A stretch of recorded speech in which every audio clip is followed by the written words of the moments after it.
हालांकि जहाँ पर विपिन ने वह एनर्जी की बीम फायर की थी ना, वह केवल वहीं पर ही नहीं रुकती, वह आगे से आगे बढ़ती हुई जा रही थी, सीधे रेशमा की तरफ। पैंग, और एक और जोरदार धमाका रेशमा के सीने के ऊपर हो जाता है और वहीं रेशमा फिर से उस बड़े से पत्थर की तरफ उड़ा दी जाती है। इस बार ऐसा लग रहा था जैसे किसी भी पल रेशमा की हड्डियां वहीं पर ही चरमराने लगेगी। हालांकि वहां पर रेशमा फिर से अपने आप को उस पत्थर से बाहर निकालने की कोशिश करने लगती है। हालांकि वहां पर चाहे से वह कितनी ज्यादा जोर क्यों न लगा ले, हालांकि फिर भी वह अपने आप को वहां से बाहर नहीं निकाल पाई। उसका चेहरा पूरी तरह से डर के मारे कांप गया था। उसको ऐसा लगने लगा था जैसे कि अभी उसके सामने खुद यमराज आ गए हों। वह विपिन की तरफ एक नजर घुमाती है तो वो पाती है कि अचानक से विपिन अपनी जगह से गायब हो जाता है और सीधे उसके सामने आकर खड़ा हो जाता है। तुम कहाँ से आए हो? रेशमा ने वहां पे डरते हुए विपिन से पूछा।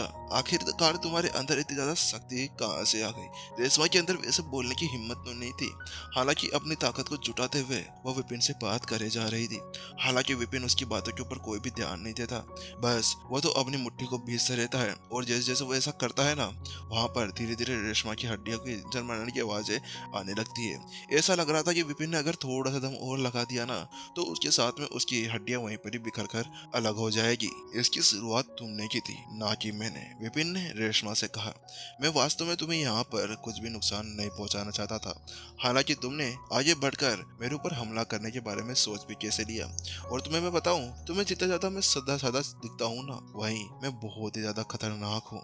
वहीं विपिन के अंदर से बहुत ज्यादा खतरनाक एनर्जी बाहर निकल रही थी और जहाँ पर वह सभी लोग खड़े थे ना, उनके ऊपर वह दबाव महसूस हो रहा था। वह अब ये महसूस करने लगे थे कि उनके सामने कोई खतरनाक राक्षस खड़ा हो। वहीं रेशमा की भी सिट्टी पिट्टी पूरी तरह से गुल हो चुकी थी। रुको रुको, रेशमा ने विपिन से कहा। हालांकि उसकी वो बात सुनने के बाद में विपिन ने थोड़ा सा और वजन बढ़ा दिया और वहां पर रेशमा के दूसरी तरफ चीख निकल जाती है। विपिन उससे कहता है, मैंने तुमसे क्या कहा था? मैं इतना सीधा साधा व्यक्ति भी नहीं हूँ कि कोई मेरे ऊपर यहाँ पर अटैक करे और मैं उसको दोबारा अटैक करने का एक और मौका दे दूं। नहीं नहीं, मुझे तुम बहुत ज्यादा भोला समझ रही हो। और तुमने जो थोड़ी देर पहले शब्द कहे थे ना, जो सबसे ज्यादा मजबूत होता है, वास्तव में वही इस दुनिया के अंदर रह पाता है। वहीं विपिन के वह शब्द सुनने के बाद में रेशमा का चेहरा शर्म से लाल हो जाता है, क्योंकि कुछ समय पहले उसने वही सारी लाइंस विपिन को दबाने के लिए कही थी। हालांकि फिर से उसके सर पे ऊपर ही वह लाइंस आकर गिर जाती है। उसने वास्तव में स्टार्टिंग में ये सोचा था कि अगर यहाँ पर वह अपनी पूरी ताकत का यूज करती है ना, तो उसके साथ में शायद वो विपिन की कब्र यहीं पर ही खोद सकती थी। हालांकि रेशमा की बातों के ऊपर कोई ध्यान न देते हुए विपिन उससे कहता है, ठीक है, जल्दी से मुझे अब तुम्हारा ये टोकन दे दो, क्योंकि मैंने तुमसे कितनी बार कह दिया, मैं बिल्कुल भी सीधा साधा नहीं हूँ। वहीं उसकी वो बात सुनने के बाद में रेशमा ने कहा, नहीं, मैं तुम्हें ये टोकन नहीं दे सकती। मैंने बहुत ज्यादा मेहनत की है उस संत अकेडमी के अंदर जाने के लिए, तो मैं अपने इस एग्जाम से बाहर कैसे निकल सकती हूँ? रेशमा को बहुत ही ज्यादा खतरनाक दर्द हो रहा था। हालांकि फिर भी वह दम लगाते हुए अपने शब्दों को वहां पर कहने की कोशिश कर रही थी। अच्छा, तुम मुझे टोकन नहीं देना चाहती? तो ठीक है, ये लो। अगले ही पल विपिन ने फिर से एक और खतरनाक वार उसके ऊपर कर दिया और जिसके साथ में उसके मुंह के अंदर से अब खून भी बाहर निकलने लगा था। नहीं, मुझे छोड़ दो, मैं तुम्हें मेरा टोकन देने के लिए तैयार हूँ। रेशमा अब उस दर्द को सहन नहीं कर पा रही थी। इसी वजह से वह गिड़गिड़ाते हुए विपिन से कहती है। उस गिड़गिड़ाने के अंदर उसकी पूरी शक्ति चली जाती है। अच्छा, तो ठीक है। वहीं दूसरी तरफ ये देखते हुए कि रेशमा अब उसकी बात मान चुकी थी, तो उसने फिर से अपनी एनर्जी को पीछे की तरफ खींच लिया। पैंग, जैसा उसने ऐसा किया, अचानक से वह उस जमीन के ऊपर गिर जाती है। कुछ देर रेशमा खुद को शांत करने लगती है। हालांकि वह अपने आप को शांत करते करते और अपने हाथों का सहारा लेते हुए वह धीरे धीरे ऊपर उठती है और स्टोरी के अंदर से जल्दी से दो संत मध्यवर्ती लेवल की कलाकृतियां बाहर निकालती है। वह दो तलवारें थी, देखने में बहुत ज्यादा खतरनाक है। हुश, और अगले ही पल वहां पर उसने विपिन की तरफ उसे फेंक दिया। वहीं उसकी इस बेवकूफी को देखने के बाद में विपिन के मुंह के ऊपर एक स्माइल आ जाती है।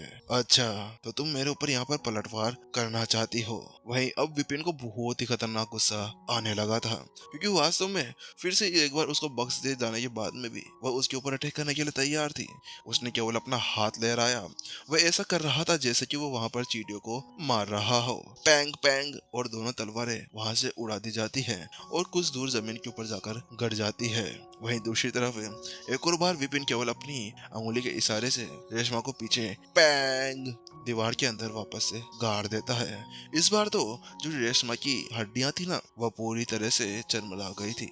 यानी कि ऐसा लग रहा था कि किसी ने वहां पर कोई बारूद पीस दिया हो। अब तुम यहाँ पर अपने वादे को मानने से इनकार कर रही हो, तो फिर मेरे पास में एक ही चारा बचता है कि मैं खुद जाकर तुम्हारे उस टोकन को ले लूं। विपिन ने वहाँ पर रेशमा से कहा। इसके अगले ही पल जल्दी से एक कदम के साथ में वह रेशमा के पास में पहुंच जाता है। जल्द ही रेशमा की अंगुली के अंदर से उसकी वह स्टोरी रिंग निकलना शुरू होती है। हालांकि उसके अंदर रेशमा को बहुत ही ज्यादा दर्द हो रहा था। वास्तव में विपिन यहाँ पर उसको बिल्कुल भी माफ नहीं कर सकता था। इसी वजह से उसने जान करके बिल्कुल तेजी से उस अंगूठी को बाहर निकाला था। हालांकि वहीं दूसरी तरफ रेशमा का चेहरा पूरी तरह से पीला पड़ गया था। उसको ऐसा दर्द हो रहा था जैसे किसी ने उसके हाथ के अंदर से उसकी अंगुली ही बाहर निकाल ली हो। अगले ही पल विपिन उस स्टोरी के अंदर से एक जेट टोकन बाहर निकालता है और उसे वहां पर ही तोड़ देता है। तो तुम वहीं अपने टोकन को तोड़ते हुए देखकर रेशमा पूरी तरह से सदमे के अंदर चली जाती है, क्योंकि उसका एकमात्र तरीका एक नई ऊंचाइयों के ऊपर पहुंचने का वह वास्तव में यहाँ पर आज चकनाचूर कर दिया गया था। और विपिन का सबको पता ही है, चाहे से लड़की हो या लड़का, कोई बुढ़ा हो या बुढ़िया, अगर वास्तव में कोई उसको वहां पर नुकसान पहुंचाने की कोशिश करता है तो फिर वह उसको कभी भी माफ नहीं करेगा। हालांकि यहाँ पर अगर रेशमा उसके साथ में जाने का फैसला करती तो वह शायद उसको वहां पर माफ भी कर सकता था। उसके अगले ही पल विपिन की निगाहें तो वहां पर अभी उसकी स्टोरी रिंग के अंदर ही टिकी हुई थी। वाह, मानना पड़ेगा तुम्हारे ऊपर यहाँ पर इस चोंग साम्राज्य ने बहुत ही अच्छी तरह से धन लगाया है, क्योंकि तुम्हारी इस स्टोरी रिंग के अंदर तो बहुत सारी चीजें भरी हुई है। विपिन रेशमा से कहता है और वो उससे आगे कहता है, बुरा नहीं है, मुझे ऐसा लगता है तुम्हारे इस दुर्व्यवहार के लिए मुझे तुम्हारे से ये सारी चीजें रख लेनी चाहिए। इतना कहने के बाद में विपिन वापस से उन सभी चीजों को अपनी स्टोरी के अंदर रख लेता है। तुम ये क्या कर रहे हो? वहीं ऐसा करते हुए देखकर रेशमा पूरी तरह से गुस्से के अंदर आ जाती है। हालांकि वह वहां पर कुछ भी कर नहीं सकती थी। आखिरकार वह अपनी एक अंगुली को भी नहीं हिला सकती थी, तो कैसे वह वहां पर विपिन को मारती। इसी वजह से केवल वो अपने दांत वहां पर फेंक सकती थी। हालांकि वहीं दूसरी तरफ विपिन की निगाहें फिर से उसकी दो तलवार के ऊपर जाती है और वो देखता है, मानना पड़ेगा तुम्हारे पास में बहुत ही अच्छी तलवारें हैं।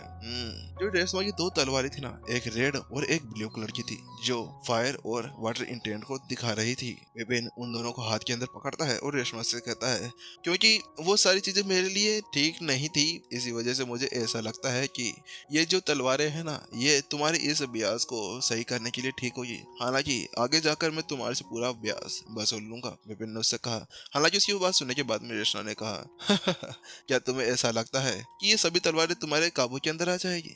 अरे मैंने इनके ऊपर अपना बहुत सारा पैसा खर्च किया है, मैंने अपने रक्त से इन दोनों को पोषण दिया है। ऐसा हो ही नहीं सकता कि ये किसी तरह से मेरे से यहाँ से गद्दारी करे। जहाँ पर रेशमा इसी तरह से बोली रही थी ना, कि अचानक से उसकी आंखें सिकुड़ जाती है। वहीं दूसरी तरफ वो देखती है कि विपिन अभी उसकी दोनों तलवारों को पकड़ता है और उनके अंदर पैंग पैंग 2-3 जगह वहां पर ठोकता है। जैसे वैसा करता है, अचानक से वो दोनों तलवारें खुशी खुशी से वहां पर उछलने लगती है। ऐसा लग रहा था जैसे कि वहां पर उनको कोई खजाना मिल गया हो। वहीं पर ऐसा करते हुए देखकर रेशमा को तो पूरी तरह से थर-थर कांपने लगती है। क्या ये आज मैंने किसी भूत से पंगा ले लिया था? क्योंकि उसको जितना ज्यादा अपनी तलवार के ऊपर विश्वास था, वास्तव में किसी और के ऊपर नहीं होगा।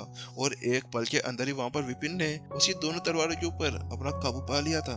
वास्तव में ये तो उसके लिए बहुत ही खतरनाक चीज थी। वो तो अच्छी बात है रेशमा, तेरे को यहाँ पर विपिन छोड़कर जा रहा है। वहीं विपिन पीछे पलटता है और वहां से जाने लगता है। हालांकि वहां पर वह सभी की हैरान भावनाओं को देख सकता था। वहीं दूसरी तरफ सभी अभी वहां पर कोई भी कदम उठाने को तैयार नहीं थे, चाहे से वहां पर उनका कोई नया मास्टर आया हो या उनसे कोई नया सीनियर। लेकिन फिर भी वो उसका सहायता तो बिल्कुल भी नहीं कर सकते, क्योंकि अभी अभी वहां पर उन्होंने यमराज का प्रकोप जो देख लिया था।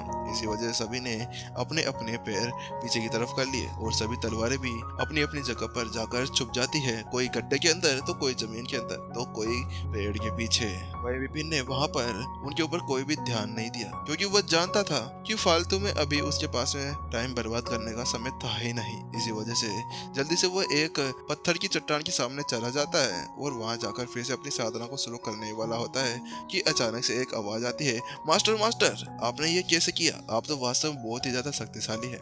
अचानक से वहाँ पर वह क्लाउड सोर्ड प्रकट हो जाती है और वह विपिन से कहती है, हाँ वो तो कुछ भी नहीं था, अरे वो तो छोटी मोटी चीजें हैं जो मैं कभी भी करता रहता हूँ। विपिन ने ठहाका लगाते हुए वहाँ पर उस तलवार से कहा, मास्टर मेरे पास में आपके लिए एक काम है, अगर आप करना चाहे ना तो आप वास्तव में यहाँ पर अभी ओल्ड मेस्ट्रो की विरासत को भी हासिल कर सकते हैं।